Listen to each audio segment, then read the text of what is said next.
Clip number 771۔ اس clip میں آپ قرآن پاک کی سورہ مریم کی آیت نمبر 8 سے 10 تک کی تلاوت، ترجمہ اور تفسیر قرآن صراط الجنان سماعت فرمائیں گے۔ بسم اللہ الرحمن الرحیم۔ ترجمہ، اللہ کے نام سے شروع جو نہایت مہربان رحمت والا ہے۔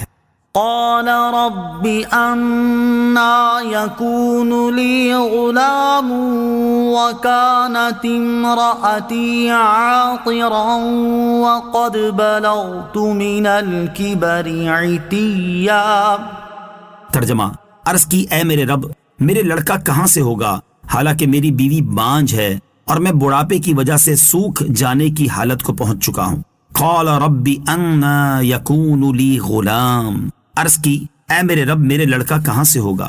حضرت زکریا علیہ الصلوۃ والسلام نے جب بیٹے کی خوشخبری سنی تو عرض کی اے میرے رب عز و جل، میرے ہاں لڑکا کس طرح ہوگا، کیونکہ میری بیوی نے اپنی اور میری جوانی کے زمانے میں بچہ نہیں جنا، تو اب بڑھاپے کی حالت میں وہ کس طرح جنے گی، اور میں بھی بڑھاپے کی وجہ سے خشک لکڑی کی طرح سوکھ جانے کی حالت میں پہنچ چکا ہوں۔ یاد رہے کہ حضرت زکریا علیہ الصلوۃ والسلام کے اس طرح عرض کرنے میں اللہ عز و جل کی قدرت پر کسی عدم یقین کا اظہار نہیں تھا، بلکہ معلوم یہ کرنا تھا کہ بیٹا کس طرح عطا کیا جائے گا۔ کیا ہمیں دوبارہ جوانی عطا کی جائے گی یا اسی عمر میں بیٹا عطا کیا جائے گا؟ نوٹ: حضرت زکریا علیہ الصلوۃ والسلام کا یہ کلام سورہ آل عمران کی آیت نمبر 40 میں بھی گزر چکا ہے۔ قال كذلك قال ربك هو علي هين وقد خلقتك من قبل ولم تك شيئا۔ ترجمہ، فرمایا ایسا ہی ہے، تیرے رب نے فرمایا ہے کہ یہ میرے اوپر بہت آسان ہے، اور میں نے تو اس سے پہلے تجھے پیدا کیا حالانکہ تم کچھ بھی نہ تھے۔ قال كذلك، فرمایا ایسا ہی ہے۔ حضرت زکریا علیہ الصلوۃ والسلام کی عرض کے جواب میں یہاں فرمایا گیا کہ بیٹا اسی حالت میں دیا جائے گا، اور یہ میرے اوپر بہت آسان ہے کہ میں بڑھاپے کے عوارض دور کر کے آپ میں جوانوں کی سی قوت و دانائی پیدا کر دوں، اور آپ کی بیوی کے مرض کو دور کر کے انہیں صحت عطا کر دوں، کیونکہ اللہ تعالیٰ نے حضرت یحییٰ علیہ الصلوۃ والسلام سے پہلے آپ کو اس وقت پیدا کر دیا جب آپ کچھ بھی نہ تھے۔ تو جو رب تعالیٰ معدوم کو موجود کرنے پر قادر ہے، وہ بڑھاپے میں اولاد عطا فرمانے پر بھی یقیناً قادر ہے۔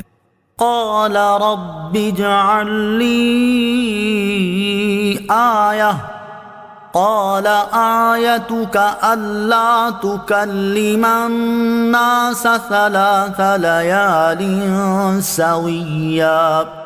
ترجمہ، عرض کی اے میرے رب، میرے لیے کوئی نشانی مقرر فرما دے۔ فرمایا تیری نشانی یہ ہے کہ تم بالکل تندرست ہوتے ہوئے بھی 3 رات دن لوگوں سے کلام نہ کر سکو گے۔ قال رب اجعل لی آیہ، عرض کی اے میرے رب، میرے لیے کوئی نشانی مقرر فرما دے۔ حضرت زکریا علیہ الصلوۃ والسلام کو جب یہ بتا دیا گیا کہ اسی عمر میں بیٹا عطا ہوگا، تو آپ علیہ الصلوۃ والسلام نے مزید عرض کی اے میرے رب عز و جل، میری بیوی کے حاملہ ہونے کی کوئی نشانی بتا دی جائے تاکہ میں اس وقت سے تیری اس عظیم نعمت کا شکر ادا کرنے میں مشغول ہو جاؤں۔ اللہ تعالیٰ نے ارشاد فرمایا کہ آپ کے لیے آپ کی زوجہ کے حاملہ ہونے کی نشانی یہ ہے کہ آپ صحیح سالم ہونے کے باوجود اور گونگا ہونے کے بغیر 3 دن رات لوگوں سے کلام نہ کر سکیں گے۔ چنانچہ ایسا ہی ہوا کہ ان ایام میں آپ لوگوں سے کلام کرنے پر قادر نہ ہوئے، البتہ جب اللہ تعالیٰ کا ذکر کرنا چاہتے تو زبان کھل جاتی تھی۔ حقیقی مؤثر اللہ تعالیٰ ہے۔ اس سے معلوم ہوا کہ آپ کو گنگ کی بیماری نہ ہوگی، کیونکہ انبیاء کرام علیہ الصلوۃ والسلام اس بیماری سے محفوظ ہیں۔